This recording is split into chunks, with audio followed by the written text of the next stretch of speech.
اللهم صل وسلم وبارك على سيدنا محمد وعلى آله وأصحابه أجمعين، ازيكم حبايب قلبي عاملين إيه؟ يا رب تكونوا بخير، يا ريت لو أول مرة تشوفوا القناة تنزلوا تشتركوا من الزر الأحمر تحت الفيديو وتفعلوا زر الجرس وتختاروا الكل عشان كل ما انزل فيديو يوصلكوا إشعار بيه. النهارده كده هنعمل يعني روتين خفيف ظريف كده يعني، بصراحة أنا ما كنتش ناوية أصور. بس بقى لي يومين غايبة أو 3 أيام، والله بقى لي كتير والله غايبة يعني. بصراحة مكسلة، واللي هو ما عنديش طاقة كده إن أنا أقوم وأتحرك وأشتغل وبتاع أو أصوّر بمعنى أصح، هو أنا باشتغل والله، يعني أنا باعمل كل حاجة في البيت، أكيد مش باجيب حد يعمل لي، بس مكسلة على التصوير أوي، وبعدين حاسة إن ما فيش جديد كده فاهمين؟ اللي هو يومِك بيعدّي هو ما فيش جديد في اليوم، فالواحد بيبقى يعني هو كل الناس بيبقى ييجي لها أوقات اكتئاب الشتا، هو الشتا ده وعمايله والهرمونات بتاعته بس هنعمل إيه، يالّا بقى. المهم أنا كنت صاحية مش هاقول بدري يعني عشان في ناس بتتضايق من الكلمة دي، بس أنا بالنسبة لي ده بدري، لإن أنا بانام بعد الفجر، أنا معايا طفل صغير، فأنا بانام بعد الفجر وأنا ولادي وجوزي وكلنا متعودين إن إحنا بننام متأخر يعني. فالمهم صحيت وكان حوالي الساعة 13:00 كده، المهم فطرت وفطرت الولاد، وبعدين فتحت بقى البلكونة بتاعة الأوضة بتاعتي، واتخرّجت كده الفرش برّه والسجادة وكده. أنا كنت عاملاها قبلها بيوم، بس كنت كل اللي أنا عملته في الأوضة بس إن أنا غيّرت بس الملايات بتاعة السرير وحطيت ملايات جديدة، بس بقى ما مسحتش الفرش ولا طلّعت السجاد برّه ولا مسحت الأوضة ولا عملت فيها أي حاجة، هو بس كل اللي أنا عملته فيها إن أنا غيّرت بس الملاية والدفاية اللي كانت على السرير وكده. قُلت النهارده بقى هاطلّع الفرش يتشمس شوية، وهاطلّع برضه السجادة بتاعة الأوضة، وهامسك بقى الأوضة كلّها ألمّعها يعني أدّيها شوية حيوية وطاقة كده. هالمّع الفرش كلّه بقى شِلت السجادة، لإن السجادة ما باعرفش أكنسها، هي من اللي هو الشاك الشعري ده، فصعب أوي إن أنتِ تكنسيها يعني. هي أمّا باجي أنا يعني عشان أنضّف الأوضة وكده ولازم أشيل السجادة، باقوم حاطاها على ضهرها كده وأحطها على السور بتاع البلكونة وأنفّضها تنفيضتين كل الحاجات اللي فيها بتتشال يعني. ما يعني مش بينفع فيها إن أنتِ تكنسيها أو الكلام ده، حتى كمان المكنسة الكهربائية ما بتجيبش يعني ما بتنفعش والله فيها، هو زي ما قُلت لكم بتحطيها على ضهرها كده، على وشّها قصدي، وتنفضيها نفضتين وكل اللي فيها بيروح. المهم طلّعتها على السور وطلّعت برضه البطاطين والحاجات دي. أنا في الأول كنت جِبتهم معاكم وفرشتهم، كان بقى الليل ليّل زي ما قُلت لكم إن أنا ما بدأتش معاكم اليوم من الأول، لإني ما كنتش ناوية أصوّر أصلًا. أنا قُلت أنا بقى لي كتير غايبة، فيعني أقوم أتشجّع كده وأشجّعكم معايا لو حتى بروتين خفيف يعني، مش لازم إن إحنا نهِد الدنيا ونقلبها يعني عشان أعمل روتين وكده، يعني الحاجات اليومية اللي إحنا بنعملها في البيت بتاعنا على طول. أنا عملت وبصراحة ما عملتش البيت كلّه، يعني إحنا الأوضة اللي إحنا بنقعد فيها دايمًا دي أنا بانفّضها على طول وباكنسها قبل يعني 3، 4 مرات في اليوم، وبتتلمّع وبتتكنس وبتتمسح، وزي ما قُلت لكم المكان اللي إحنا بنقعد فيه لازم عشان خاطر إن في أطفال وكده، فلازم المكان يكون نضيف. عملت إيه، اليوم دوّة أنا كنت بس شِلت السجاد بصراحة بتاع برضه الصالة، خرّجته برّه سِبته في الشمس طول النهار.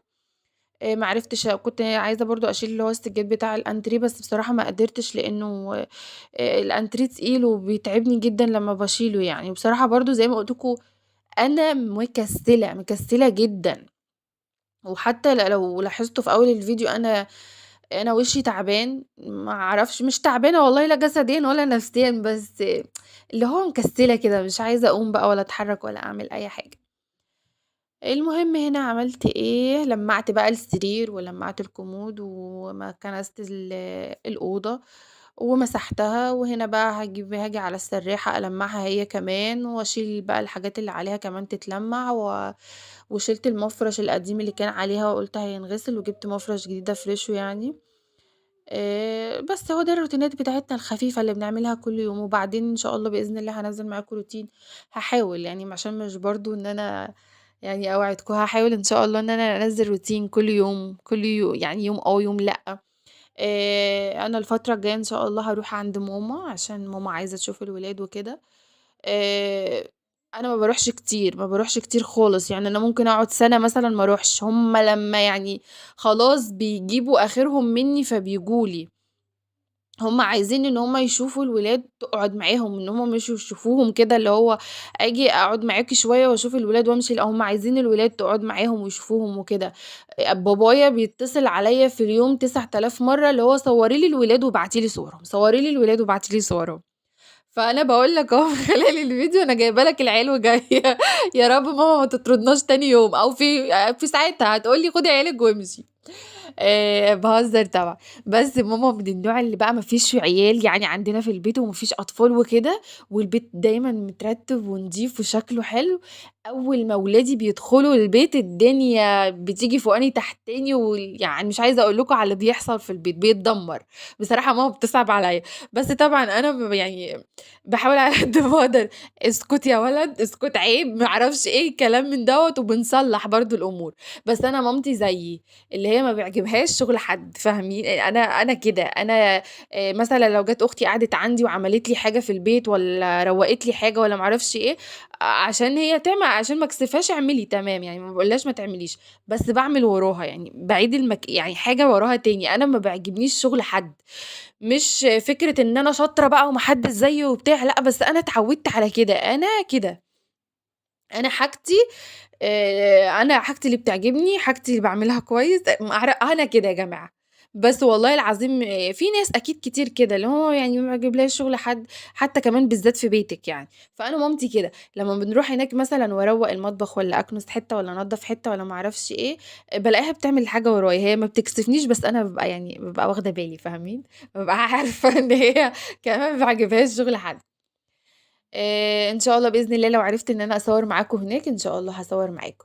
المهم هنعمل إيه، هنعمل بقى روتينات مع بعض في البيت إن شاء الله هنا قبل ما أمشي، وهنروّق البيت وننضّف المكان وكل حاجة تبقى مترتّبة، عشان يعني أرجع ألاقي الدنيا مترتّبة هي كمان، بحيث إن خلّينا متّفقين فعلًا أي راجل لمّا بيكون قاعد في البيت مثلًا لوحده ويشوف المكان متكركب هيكركبه أكتر، فاهمين؟ فلمّا أنتِ بقى تحطّيه قدّام الأمر الواقع اللي هو تسيبي له البيت نضيف، كل حاجة نضيفة، ما يعني ما فيش حاجة مكركبة، ما فيش هدوم مرمية في كل مكان، ما فيش بقى الحوض بتاع المواعين مش مليان لآخره، المكان نضيف، البوتاجاز نضيف، الحمام نضيف، هدومه نضيفة، كل حاجة نضيفة، فأنتِ هتحطّيه قدّام الأمر الواقع، اللي هو كل أمّا ييجي يعمل حاجة يعني إيه يعني يتأنِّب كده من جوّاه، اللي هو أطلّع هدومي أدخّلها تاني، أحطّها تاني على الشماعة وأحطّها في الدولاب، آكل في طبق أحطّه في الحوض، لو قدرت أغسله أغسله، يعني نخلّينا كده كويسين، بحيث إن أنا أسيب البيت نضيف أرجع ألاقيه نضيف يا جماعة، ما أرجعش أتعب يعني.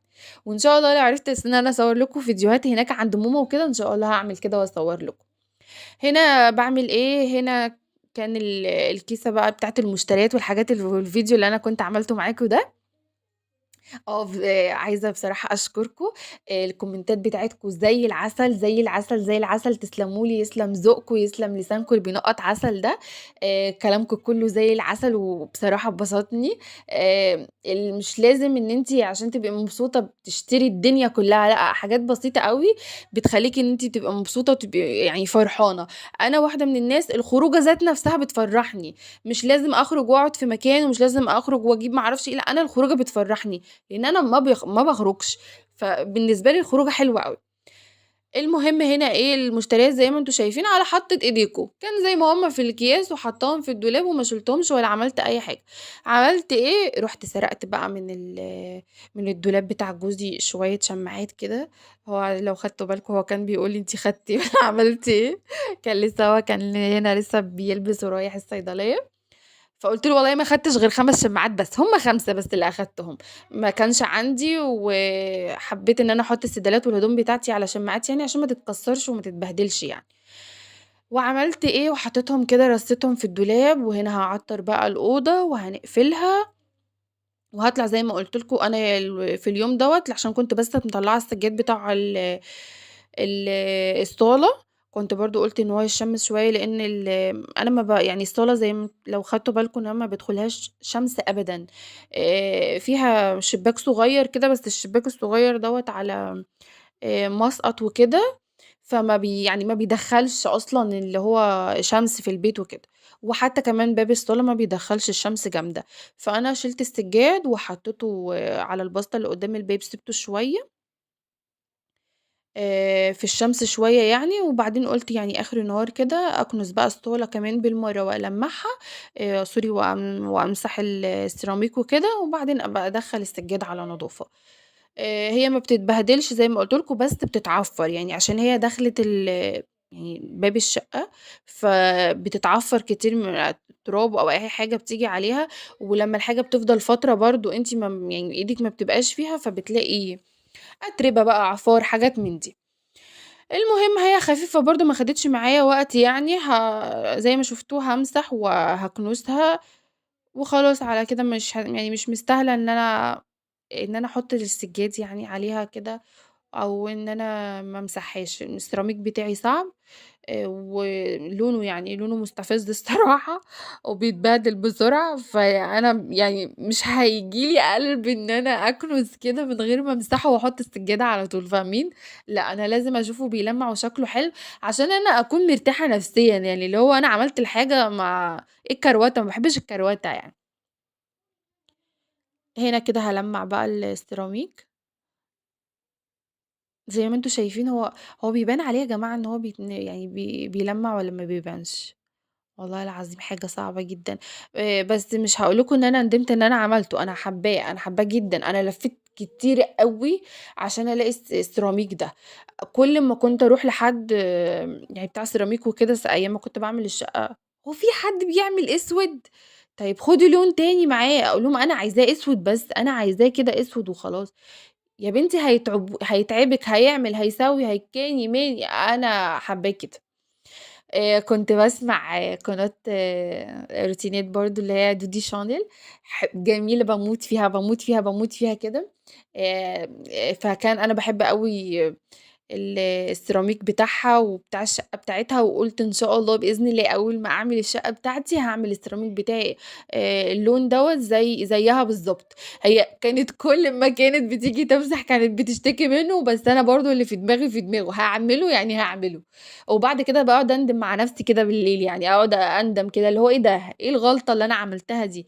بس يعني هو كشكل وكإضاءة وبتاع تحفة يا جماعة، تحفة، تحفة، تحفة، بس عايزِك بقى 24 ساعة ماسكة المساحة كل أمّا تيجي عليها شوية عفار تمسحي، تمسحي، فيالّا هنعمل إيه؟ لازم كل واحد يعني إيه، مش عارفة بيقولوها إيه، بس يستحمل نتيجة اختياراته. أيوه، كل واحد لازم يستحمل نتيجة اختياراته. وبعدين أنا عاملة ديكور الصالة كلّه برضه حاطة فيه الأسود بحيث إن هو يمشي مع السيراميك ويبقى شكله كويس يعني، اللي هي المكتبة والسقف اللي هو الجبسون بورد وكلّه عاملاه يعني فيه نفس درجة لون السيراميك اللي هو اللون الأسود كده، عشان كلّه يبقى شكله حلو وكلّه يبقى لايق مع بعضه. هنا كده هالمّع برضه المكتبة كل اللي عليها هالمّعه وأحطه مكانه تاني، كنت جايباها للولاد باحبها أوي. وبعدين هاعمل إيه، هاعطّر بقى المكان وخلاص زي ما أنتم شايفين هي ما خدتش معايا شغل كتير، المكان نضيف أصلًا فما خدش معايا شغل كتير يعني. وما يعني أمّا باحس إن في حاجة أنا بعدت عنها شوية واتبهدلت يعني لازم أرجع لها تاني يعني. يالّا بقى لو وصلتوا معايا لآخر الفيديو ما تنسوش تحطّوا لي لايك وكومنت حلو عشان يشجعني إن شاء الله إني أكمّل في القناة، ويعني أعمل لكم روتينات أكتر وأكتر بإذن الله. يالّا مع ألف سلامة، ونتقابل في فيديوهات أحلى وأجمل بإذن الله. باي، مع السلامة.